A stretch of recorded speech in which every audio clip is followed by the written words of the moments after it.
The recent market turbulence has probably taken a toll on your 401k. Sharon Epperson joins us with a look at some of the moves that investors are making in light of that. Sharon. Joe, several major 401k providers that we talked to, Fidelity, Vanguard, T. Rowe Price, said that their 401k investors actually stayed the course and did not change their asset allocation during the month of March.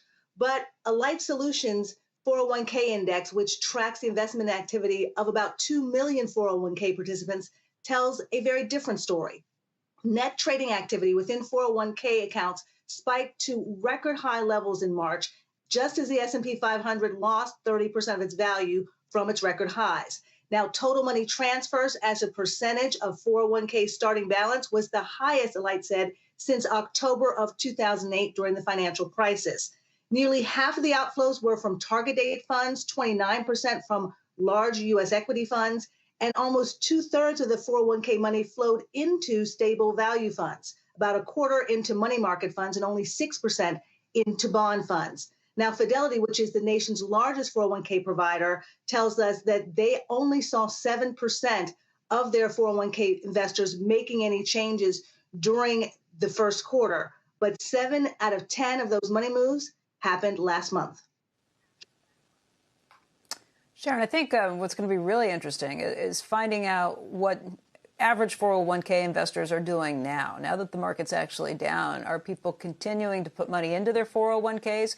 You've talked about how important it is to try and make sure you put money in now so that you can get the matching funds from your company before that maybe gets chopped, particularly if you work for a smaller company.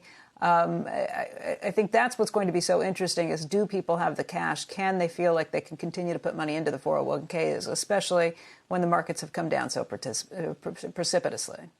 Well, that is what we're waiting to see with the data that's coming out in the next few weeks. But what's interesting is many financial advisors, as well as some in the industry, are somewhat concerned that we may not see people putting as much money in, especially now that under the CARES Act, so the rules to get your money out of your 401k have been relaxed, like the ability to take out a $100,000 loan, double the amount that you could before, or take a hardship withdrawal of $100,000 and not face that 10% early withdrawal penalty if you're under 59 and a half. So there have been some changes that make it easier actually to take that money out.